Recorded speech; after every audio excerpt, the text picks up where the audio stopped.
ಬೆಂಗಳೂರಿನಿಂದ ಗೋವಾ ಹೋಗೋದಕ್ಕೆ ಪ್ರತಿದಿನ ರೈಲ್ ಇದೆ. ಈ ರೈಲಿನ ಬಗ್ಗೆ ಇವತ್ತಿನ ಈ ವಿಡಿಯೋದಲ್ಲಿ ತಿಳ್ಕೊಳ್ಳೋಣ.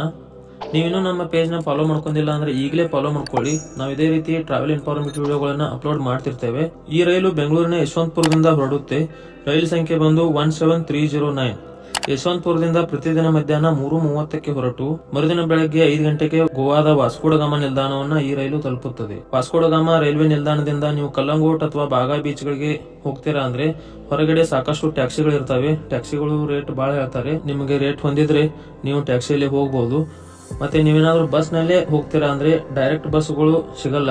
ನೀವು ಅಲ್ಲಿಂದ ಪಣಜಿಗೆ ಬಸ್ಗಳು ಸಿಗ್ತವೆ. ಅಂದ್ರೆ ವಾಸ್ಕೋಡಗಾಮ ನಿಲ್ದಾಣದಿಂದ ಪಣಜಿಗೆ ಬಸ್ಗಳು ಸಿಗ್ತವೆ. ಪಣಜಿಗೆ ಬಂದು ಅಲ್ಲಿಂದ ಬಸ್ ಚೇಂಜ್ ಮಾಡಿ ನೀವು ಕಲ್ಲಂಗೋಟ್ ಅಥವಾ ಬಾಗಾ ಬೀಚ್ ಗೆ ಹೋಗಬಹುದು.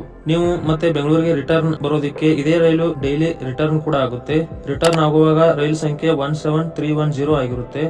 ವಾಸ್ಕೋದಿಂದ ಪ್ರತಿದಿನ ರಾತ್ರಿ 10:55ಕ್ಕೆ ಹೊರಟು ಮರುದಿನ ಮಧ್ಯಾಹ್ನ 12:35ಕ್ಕೆ ಬೆಂಗಳೂರಿನ ಯಶವಂತಪುರ ನಿಲ್ದಾಣವನ್ನ ಈ ರೈಲು ತಲುಪುತ್ತದೆ. ಇನ್ನು ಟಿಕೆಟ್ ಪ್ರೈಸ್ ಎಷ್ಟಿದೆ ಅಂತ ನೋಡೋದಾದ್ರೆ, ನೀವೇನಾದ್ರೂ ಸ್ಲೀಪರ್ ಕ್ಲಾಸ್ ನಲ್ಲಿ ಜರ್ನಿ ಮಾಡ್ತೀರಾ ಅಂದ್ರೆ ನಿಮಗೆ ಚಾರ್ಜ್ ಆಗುತ್ತೆ 400 ರೂಪಾಯಿ. ಅದೇ ರೀತಿ ಥರ್ಡ್ ಎಸಿಯಲ್ಲಿ 1060 ರೂಪಾಯಿ. ಅದೇ ರೀತಿ ಸೆಕೆಂಡ್ ಎಸಿಯಲ್ಲಿ ನೀವೇನಾದ್ರೂ ಜರ್ನಿ ಮಾಡ್ತೀರಾ ಅಂದ್ರೆ ನಿಮಗೆ ಚಾರ್ಜ್ ಆಗುತ್ತೆ 1500 ರೂಪಾಯಿ. ಈ ವಿಡಿಯೋನ ನಿಮ್ಮ ಫ್ರೆಂಡ್ಸ್ ಅಂಡ್ ಫ್ಯಾಮಿಲಿ ಮೆಂಬರ್ಸ್ಗೆಲ್ಲ ಶೇರ್ ಮಾಡಿ, ಅವ್ರಿಗೂ ಕೂಡ ಹೆಲ್ಪ್ ಆಗಲಿ. ಸಿಗೋಣ ಮತ್ತಷ್ಟು ಮುಂದಿನ ವಿಡಿಯೋಗಳಲ್ಲಿ. ಅಲ್ಲಿವರೆಗೂ ಜೈ ಕರ್ನಾಟಕ.